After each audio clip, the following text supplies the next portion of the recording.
Morning, happy Friday. Today I'm reading A Chair for My Mother.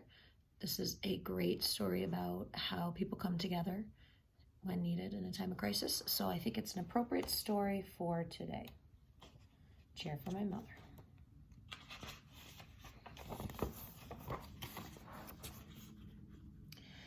My mother works. Let me turn this one on. My mother works as a waitress in the Blue Tile Diner. After school, sometimes I go meet her there. And then her boss, Josephine, gives me a job too. I wash the salts and peppers and fill the ketchups. One time I peeled all the onions for onion soup. When I finish, Josephine says, "Good work, honey," and pays me. And every time I put half of my money into the jar.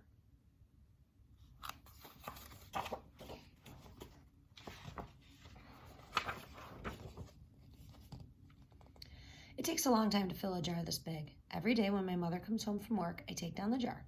My mama empties her change from the tips out of her purse for me to count, and then we push all the coins into the jar. Sometimes my mama is laughing when she comes home from work. Sometimes she's so tired that she falls asleep while I count the money into piles.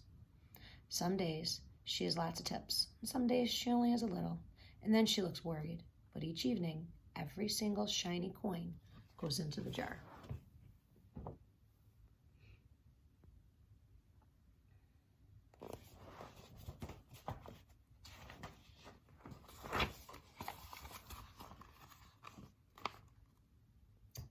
We sit in the kitchen to count the tips. Usually, Grandma sits with us too. While we count, she likes to hum, and often she has money in her old leather wallet for us. Whenever she gets a good bargain on tomatoes or bananas or something she buys, she keeps the savings, and they go into the jar. There's Mama. She looks pretty tired.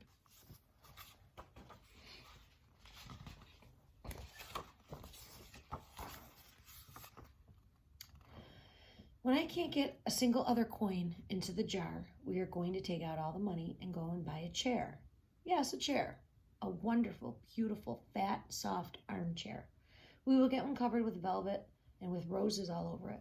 We're going to get the best chair in the whole world. That is because all of our old chairs burned up. There was a big fire in our other house, and all our chairs burned. So did our sofa, and so did everything else. That wasn't such a long time ago. So it sounds silly that they're saving for a chair, but when you've lost everything, the chair's important. My mother and I were coming home from buying new shoes. I had new sandals. She had new pumps. We were walking to our house from the bus, and we were looking at everybody's tulips. And she was saying that she likes the red tulips, and I was saying that I like the yellow ones. And then we came to our block. There's a picture of the shoes and the tulips.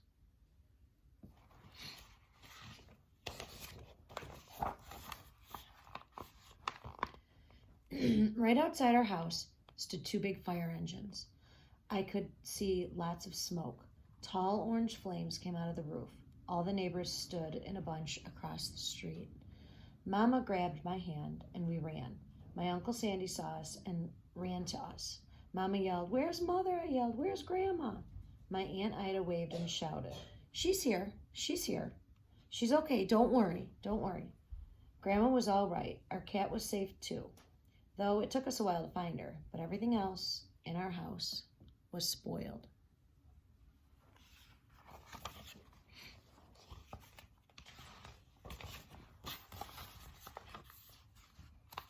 And this is what the inside looks like. No power, so it's pretty dark. What was left of our house was turned to charcoal and ashes. We went to stay with my mother's sister, Aunt Ida, and Uncle Sandy. Then we were able to move into an apartment downstairs. We painted the walls yellow. The floors were all shiny, but the rooms were very empty. Come here, Brady. My doggy's coming to read with us. He doesn't like to be on camera. The first day we moved in, the neighbors bought pizza and cake and ice cream. And they brought lots of other things too. The family across the street brought a table and 3 kitchen chairs. The very old man next door gave us a bed from when his children were little. My other grandpa brought us a beautiful rug, and my mother's other sister Sally had made us red and white curtains. Mama's boss, Josephine, bought pots and pans, silverware, and dishes. My cousin brought me her own stuffed bear. Everyone clapped when my grandma made a speech. "You are the kindest people," she said, "and we thank you very, very much. It's lucky that we are young and we can start all over again."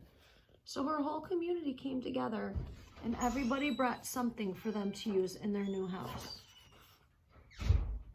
So here they had absolutely nothing when they woke up this day, and all these people are lining up to bring them things to put into their new home.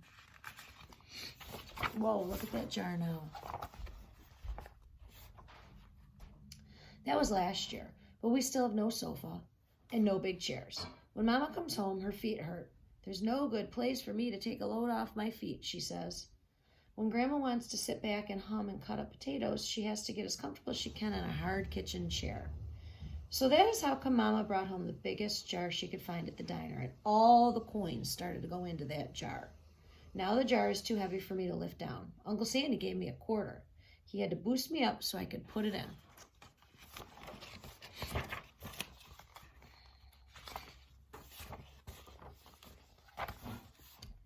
After supper, Mama and Grandma and I stood in front of the jar.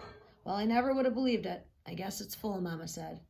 My mother brought home her little paper wrappers for the nickels and the dimes and the quarters. I counted them all up and I wrapped them up. On my mother's day off, we took the coins to the bank, and the bank exchanged them for $10 bills. And then we took the bus downtown to shop for our chair.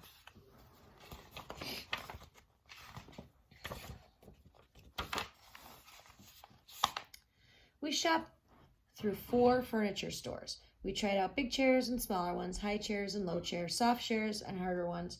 Grandma said she felt like Goldilocks and the 3 bears trying out all those chairs.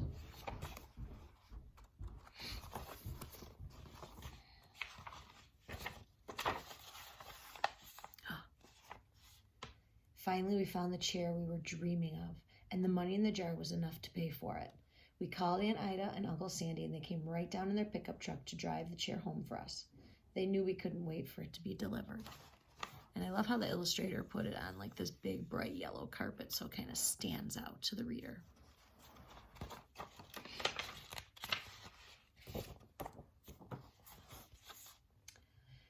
I tried our chair in the back of the truck. Mama wouldn't let me sit there, though, while we drove. But they let me sit in it while they carried it up to the door. And there they are carrying it up.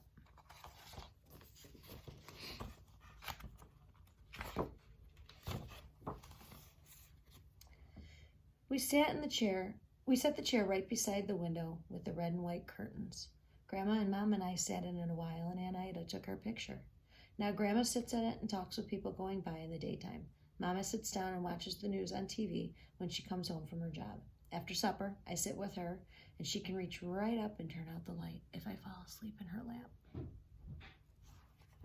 And there's a picture of the curtains in the window.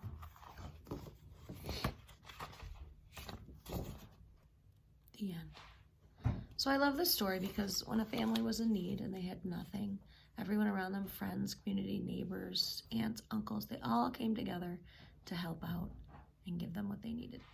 So have a great weekend, and I hope you guys are all well. I miss you, and I will see you on Monday.